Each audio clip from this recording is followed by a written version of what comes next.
ছয়টি শক্তিশালী দোয়া। এই দোয়াগুলো প্রতিটি ভালো এবং খারাপ সময়ে আপনার কাজে আসবে। ১.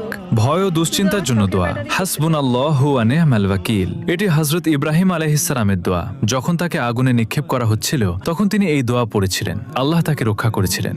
২. শক্তির জন্য দোয়া। লা ইলাহা ইল্লা আনতা সুবহানাক ইন্নী কুনতু মিনাজ জালিমিন। যখনই আপনি কোনো বিপদে পড়বেন এই দোয়া আপনাকে অন্ধকার থেকে আলোয় নিয়ে আসতে পারে। ৩. জ্ঞান বৃদ্ধির জন্য দোয়া। রব্বি জিদনি ইলমা। ৪. যে কোনো কিছু পাওয়ার দোয়া।